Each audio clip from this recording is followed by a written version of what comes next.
हम लोग 12 जनवरी को एनटीपीसी में पूछे गए सवालों को देखने जा रहे हैं। आइए आपका पहला सवाल, एक आयत की लंबाई चौड़ाई की दुगुनी से 5 अधिक है तथा इसका परिमाप 28 सेंटीमीटर हो तो लंबाई एवं चौड़ाई ज्ञात करें। लंबाई चौड़ाई बिल्कुल आसान, अगर चौड़ाई x है तो लंबाई क्या 2x + 5। क्वेश्चन यही कह रहा है, लंबाई चौड़ाई की दुगुनी से भी 5 अधिक है तो दुगुनी और उससे 5 अधिक कर दिए तो ये लंबाई है, ये चौड़ाई है, ये l है, ये b है। और परिमाप तो हम लोग जानते हैं ना, परिमाप किसको कहते हैं 2 × l + b, और परिमाप दिया है 28। अब 2 और इधर कैंसिल करेंगे 14 बार में तो हम लोग आगे क्या लिख सकते हैं 3x + 5 = 14। 5 उधर जाके घट जाएगा, 3x = 9, x = 3। चौड़ाई का मान क्या 3, यही मान यहां रख देते हैं तो शायद लंबाई का भी मान हमारे पास होगा 3 × 2 = 6 और 6 × 5 = 11, यानी लंबाई कितना 11। ये आपका आंसर है। आइए हम लोग अगले सवाल में आते हैं। अगला सवाल त्रिकोणमिति से पूछा है, sin a + b का मान दिया है √3/2, तो √3/2 का मान कब होता है ये हम लोग जानते हैं। sin 60 डिग्री बराबर √3/2, इसको हम लोग लिख सकते हैं, जरा सा ऐसे लिख के देखते हैं। a + b बराबर sin 60 डिग्री। तो अब हम लोग क्या देख रहे हैं, a + b किसके बराबर है 60 डिग्री, तो हम लोग ऐसा लिखें क्या a + b बराबर 60 डिग्री। उसी प्रकार यहां क्या होगा cos a - b बराबर √3/2 कब 30 डिग्री। तो हम लोग सीधा लिख लें a - b बराबर 30 डिग्री, जैसे इसको लाए उसको लाएंगे। अब 2a बराबर क्या 2a बराबर 90, a बराबर क्या 45, और a का मान 45 होगा तो b का मान क्या होगा 15। यही आपका आंसर है। आइए अगले सवाल पर। अगला सवाल, 12 लगातार संख्याओं का औसत m है। अगली 2 संख्या को शामिल किया जाए तो नया औसत क्या होगा। सवाल है, अगली 2 संख्या को शामिल कर रहे हैं ना, तो उसमें 2 से भाग लगाएंगे तो कितना आएगा 1, मतलब नया औसत आपका m + 1 होगा। पहले औसत क्या था m, अब औसत क्या हो जाएगा m + 1। या पूछेगा वृद्धि क्या होगी तो वृद्धि सिर्फ 1 लिखेंगे। अब आप सोच रहे होंगे कि ये 2/2 आया कहां से, जरा सा उसको देखिए। आप देखिए 2 संख्या लीजिए 1 और 2, औसत आप निकालिएगा आएगा 1.1 होगा ना, 2 1 3 3/2। एक और संख्या लीजिए 1 2 3, अब औसत निकालिए तो 3 2 5 1 6 6/3 यानी 2। 1 2 3 4, अब औसत बढ़ाए, फिर 1 2 3 4 5, औसत क्या 3। आप समझ गए होंगे हम क्या कहना चाह रहे हैं।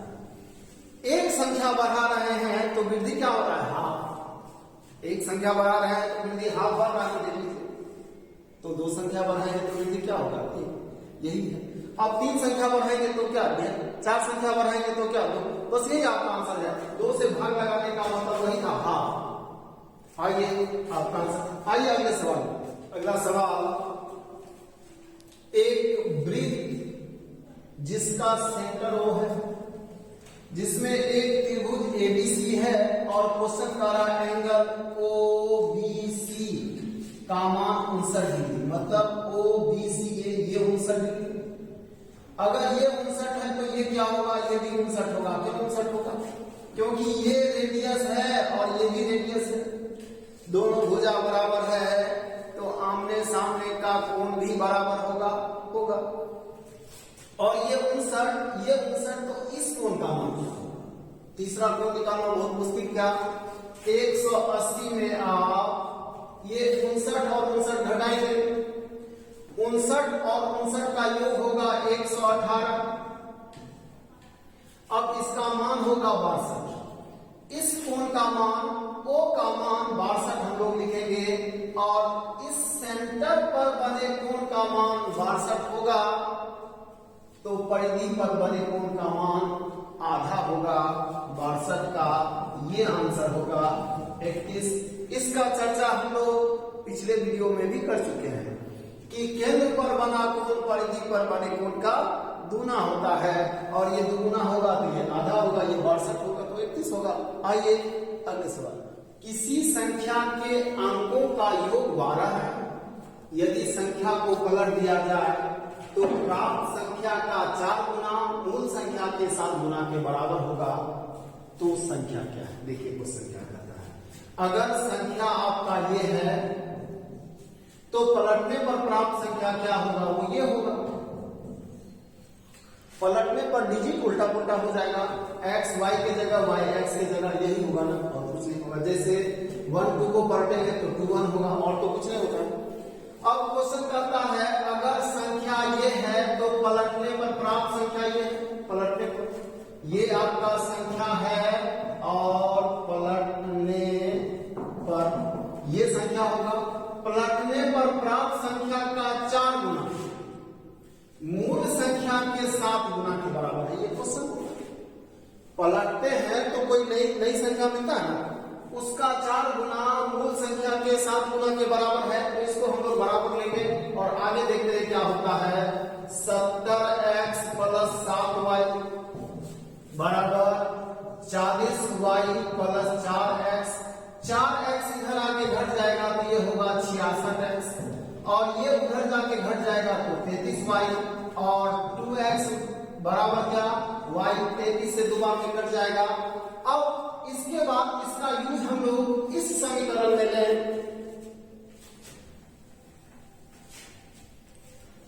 एक और समीकरण हमारे पास है x प्लस y बराबर 12। उसके अंकों का योग क्या है? 12। अंक x है, y है, और इसका योग 12। अब 2x का मान y का मान 2x कहीं भी पुट कर सकते हैं। x प्लस 2x बराबर 12, 3x बराबर 12 और x बराबर 4, और x का मान 4 होगा तो y का मान क्या होगा? 8 होगा। तो यहीं से हम लोग संख्या निकालते हैं। तो हम लोग का संख्या क्या था? 10x plus y। 10x का मान कितना? 4 प्लस क्या? 8। आपका आंसर 48। आइए अगले सवाल में आते हैं। हालांकि यदि ऐसे क्वेश्चन का ऑप्शन हमारे पास होता तो शायद बनाना आसान होता। आइए अगले सवाल। कोऑर्डिनेट से 3 बिंदु दिया है के 3, दूसरा क्या दिया है 2 7, और तीसरा क्या दिया है 5 1। अगर ये x1 है, ये y1 है, ये x2 है, ये y2 है, ये x3 है, ये y3 है, तो क्वेश्चन कहता है इन 3 बिंदु से बने त्रिभुज का क्षेत्रफल। तो त्रिभुज के क्षेत्रफल का फॉर्मूला हम लोग जानते हैं, क्या होता है? Half x1 y2 minus y3 plus x2 y3 minus y1, फिर x3 और y1 माइनस y2 बराबर क्या? ये जो त्रिभुज है ये त्रिभुज का क्षेत्रफल है, और क्षेत्रफल का मान हमारे पास दिया हुआ है क्या? 18। तो ये किसके बराबर होगा? 18 के बराबर। इसी को हम लोग हल करेंगे और के का मान आएगा के बराबर क्या? 10। ये आपका आंसर होगा। आइए अगले सवाल में। अगला सवाल, दूध और पानी किस अनुपात में मिलाया जाए कि मिश्रण को क्रय मूल्य पर बेचने से 20% का लाभ हो? ऐसे क्वेश्चन को बनाने का कोई आवश्यकता नहीं है। आपको 20% का लाभ चाहिए ना, 20% पानी मिला दीजिए। मतलब 100 लीटर दूध है तो पानी कितना मिलाएंगे? 20%। अब कहिए कि यही क्यों होगा? आप 100 लीटर दूध खरीद के लाइए और उसको बेच दीजिए क्रय मूल्य पर, क्या मिलेगा आपको? सिर्फ क्रय मूल्य, घाटा नहीं लगेगा, कोई लाभ भी नहीं होगा। अब क्वेश्चन कहता है यहाँ 20% का लाभ हो रहा है, तो लाभ किसके वजह से हुआ होगा? पानी की वजह से ना। तो पानी होगा उसमें कितना? 20%। तो जितना परसेंट लाभ लेना हो पानी उतना परसेंट, जितना परसेंट पानी मिलाएंगे लाभ उतना परसेंट। कुछ और करने का कोई आवश्यकता नहीं है। रेशियो 5:1। यहां एक और सवाल हो सकता है। एक सवाल कि दूध में कितना पानी, दूध में कितना पानी। अब यही थोड़ा सा घुमा सकता है, मिश्रण में कितना पानी, तब थोड़ा बदल जाएगा। अब ये 5 क्या दूध, 1 क्या पानी, मिश्रण क्या 6, तो मिश्रण में कितना पानी, तब आंसर क्या होगा? कुछ दिक्कत क्या? दूध में कितना पानी तो 5 अनुपात है, और मिश्रण में कितना पानी, तो ये आंसर होगा। आइए अगला सवाल, फैक्टोरियल 19 में सैकड़े के स्थान पर क्या आएगा? इकाई अंक क्या होगा, दहाई अंक क्या होगा? यहां क्या पूछ रहा है? सैकड़े के स्थान पर क्या होगा? तो अगर हम लोग इस क्वेश्चन को सीधा सीधा बनाना शुरू करें तो थोड़ा वक्त लग जाएगा, लेकिन इस ऐसे क्वेश्चन को हम लोग 4 सेकंड में भी बनाएंगे। एक बार जरा सा इस क्वेश्चन को देख लीजिए। 1 गुना 2 गुना 3 गुना 4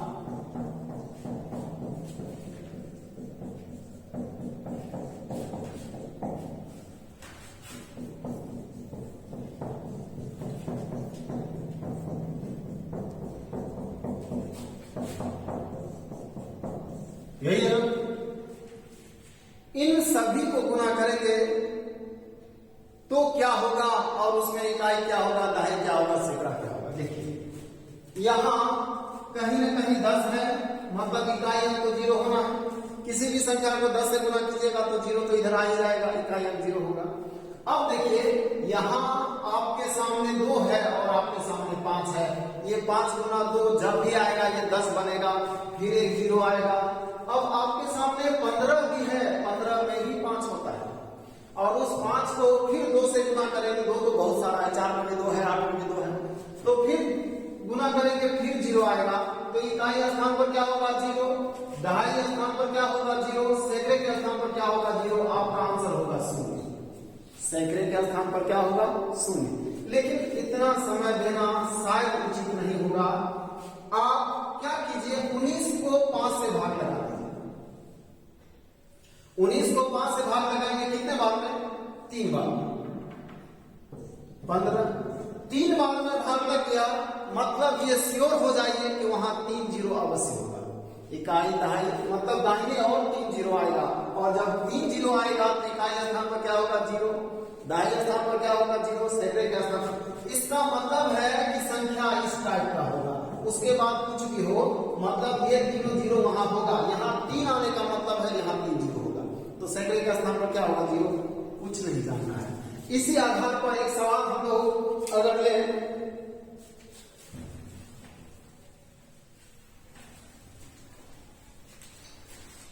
सवाल होगा 1 गुना 2 गुना 3 गुना 4 गुना 5 गुना 100 में दाहिनी ओर शून्य की संख्या क्या होगी? यह सवाल अगला भी हो सकता है, 1 गुना 2 गुना 3 गुना 4 गुना ... तब क्या होगा? ये भी सवाल उसी ढंग से बनेगा। इसको हम लोग क्या करेंगे, 100 है ना, 100 को 5 से भाग लगाएंगे, कितना बार में? 20 बार में 100। अब 20 जो है वो 5 से बड़ा है, तो 20 में भी भाग लगाएंगे 5 से, कितना बार में? 4 बार में। कट गया। अब 4 में भाग लगेगा 5 से, क्या नहीं? अब छोड़ देंगे। अब आपका आंसर यही हो जाएगा, 20 + 4, ये आपका आंसर होगा 24। अब यही अगला सवाल है 1000 तक। यहां क्या करेंगे, 1000 में फिर 5 से भाग लगाएंगे, कितना बार में? 200 बार में, ये कट जाएगा। फिर 200 में भाग लगाएंगे किससे? 5 से, 40 बार में, ये कट जाएगा। फिर 40 में भाग लगाएंगे 5 से, 8 बार में, ये कट जाएगा। और फिर 8 में भाग लगाएंगे। जब तक 5 से भाग लगता रहेगा, भाग लगाते रहेंगे एक बार में, यानी आपका आंसर क्या होगा? 200 + 40 + 8 + 1 250। ये आपका आंसर होगा। मतलब दाहिनी तरफ शून्यों की संख्या क्या होगी? 249। आइए अगले सवाल में। अगला सवाल, 100 से 1000 के बीच 11 से विभाजित होने वाली संख्या। देखिए 0 से 100 और यहां से 1000। 0 से 100 तक में 11 से विभाजित संख्या क्या होगा? तो 100 तक 100 को भाग लगा दीजिएगा 9, यानी यहां से यहां तक भाग लगने वाली संख्या कितना? 9। अब 1000 तक में तो 1000 को भी भाग लगा दीजिए 11 से। 11 9 99, 1 और 0 90। यहां से यहां कितना? यहां से यहां 90 और यहां से यहां कितना? 9। तो यहां से यहां कितना 90 माइनस 9 85। ये आपका आंसर होगा। या आप ऐसा भी कर सकते हैं, 100 से 1000 ना, तो 1000 में 100 घटा दीजिए, बचा कितना? 900। 900 में ही भाग लगा दीजिए डायरेक्ट 11 से, तो भी आपका आंसर आ जाएगा। 11 8 88, 2 0 और 1 बार में, इससे अधिक लगेगा नहीं। आंसर आपका क्या? 81। आइए अगले सवाल का। अगला सवाल, हवा के झोंके से एक पेड़ का ऊपरी भाग टूटकर 2√3 मीटर की दूरी पर 60 डिग्री के कोण पर जमीन को छूता है। पेड़ की मूल ऊंचाई क्या है? देखिए क्वेश्चन क्या करता है, ये है पेड़ की ऊंचाई। और यहां से हवा के झोंके से यहां से पेड़ का ऊपरी भाग टूटकर ऐसे झुक गया और इसका ऊपरी सिरा जमीन को छूता है ऐसे। ये भाग अगर टूट के यहां ऐसे गिर जाएगा तो ऐसा ही दिखेगा। ये भाग जमीन को छूता है कितनी दूरी पर? 2√3 मीटर की दूरी पर, और कितना कोण बनाता है? 60 डिग्री। यही क्वेश्चन करता है। तो पेड़ की अभी तो ऊंचाई ये है, लेकिन ये भाग जो टूट के गिरा है, ये भाग और ये भाग दोनों एक ही है ना, यही भाग ऐसे टूट के गिरा है। तो पेड़ की मूल ऊंचाई क्या होगी? अब आइए, ये हाइट को हम लोग आसानी से निकाल लेंगे। हम लोग ये बात का चर्चा कर चुके हैं, हम लोग ये बात सीख चुके हैं कि 60 डिग्री हो तो आधार का √3 गुना लंब होगा। इसका √3 गुना कितना? 6। इसको √3 से गुना करेंगे तो ये। अब ये लंब है और ये कर्ण है, ये पता चलेगा तब तो ये पता चलेगा। तो हम लोग साइन से चले, साइन थीटा बराबर लंब बटे कर्ण x मान लीजिए, और साइन थीटा की जगह क्या है? 60 डिग्री। 60 डिग्री का मान क्या होगा? √3/2 बराबर 6/x। 6 दूना 12, x बराबर 12 बटे √3 बराबर 4√3। अब इसका मान 4√3 होगा, तो ये भी 4√3 होगा, क्योंकि यही भाग में है। अब पेड़ की ऊंचाई क्या? 6 + 4√3। इसी को कैलकुलेट करके हम लोग आंसर देंगे। √3 का मान रखेंगे, आंसर आ जाएगा। या इसी फॉर्म में आपका ऑप्शन हो सकता है। आइए अगले सवाल। अगला सवाल, किसी वस्तु का क्रय मूल्य 125 रुपया है। दुकानदार इस वस्तु का मूल्य कितना प्रतिशत अधिक अंकित करे ताकि 35% छूट देने के बाद भी 20% का लाभ हो जाए? सबसे पहले आपका क्रय मूल्य आपके पास है क्या? 125। और जब भी क्रय मूल्य हो सबसे पहले लाभ निकालेंगे हम लोग, और लाभ निकालेंगे तो विक्रय मूल्य निकलेगा। और यदि आपके सामने अंकित मूल्य हो तो सबसे पहले छूट निकालेंगे, फिर विक्रय मूल्य निकलेगा। 125 रुपया अगर क्रय मूल्य है तो आपका विक्रय मूल्य क्या होगा? आपका विक्रय मूल्य होगा 125 का 130% होगा क्या? आपका क्रय मूल्य 125 है, लाभ आप 30% लेना चाह रहे हैं, तो आपको बेचना कितने में होगा? 130% में। मतलब आप इतने में बेचिएगा, और इतने में बेचिएगा कब? अंकित मूल्य में 65% छोड़ने के बाद। तो ये जो होगा अंकित मूल्य में 35% छोड़ने के बाद, तो ये जो मूल्य होगा वो 65% के बराबर। तो 65% का मान इतना, तो 100% का मान कितना? ये क्या निकल जाएगा? ये वो अंकित मूल्य निकल जाएगा जो आपको चाहिए। जरा सा देखिए, 125 गुना 130 बटे 100 बटा क्या? 65 गुना क्या? 100 कट जाएगा, 65 से 2 बार में कट जाएगा 250। क्वेश्चन कहता है कितना मूल्य अंकित करना चाहिए। अब आपका अंकित मूल्य निकल गया। आपका क्रय मूल्य क्या था 125, आपका अंकित मूल्य कितना हो गया 250। क्वेश्चन ये नहीं पूछ रहा है कि आपका अंकित मूल्य क्या हो, आपका अंकित मूल्य कितना परसेंट अधिक है। ये 125 है और ये 250 है, तो दुगुना है क्या, तो 100% अधिक नहीं होगा क्या, आपका आंसर होगा 100%। या देख ऐसे निकाल लीजिए 125 अधिक है कितना में 125 में गुना 100, ये आपका आंसर। अब आइए इस क्वेश्चन को और कम से कम वक्त देकर बनाना है, तो ये काम कीजिए। आपको 30% का लाभ देना है 130, 35% का छूट देना है 65। यही आपका अंकित मूल्य और क्रय मूल्य हो जाएगा, यही आपका अंकित मूल्य और क्रय मूल्य हो जाएगा। और इसको आप देखिएगा तो 1 और ये 2 है, तो 1 है और ये 2 है, तो 100% अधिक नहीं होगा क्या, यही आंसर हो जाएगा। अब आप कहिएगा कि ये क्रय मूल्य और अंकित मूल्य क्यों होगा, क्यों मानते हैं, आइए जरा सा उसको भी आप देख लीजिए। अगर आपका अंकित मूल्य आपका अपने आप में 100% होगा ना, और क्रय मूल्य भी आपका अपने आप में 100%। अगर ये सीपी है, ये भी 100% है, ये एमपी है, ये भी 100% है। आप एमपी के कितने परसेंट में बेचिएगा, आप एमपी के 65% में बेचिएगा और सीपी के 130% में बेचिएगा। मतलब एमपी का 65% या 65% लिखिए बराबर सीपी का 130%।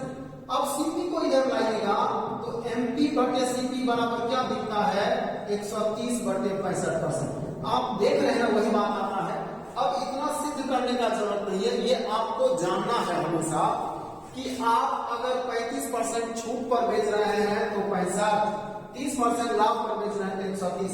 यही आपका एमपी होगा और यही आपका सीपी होगा। जो बड़ा होगा वो एमपी, जो छोटा होगा वो सीपी होगा। तो यहां से कुछ करने का जरूरत नहीं है, दुगुना का मतलब 100%।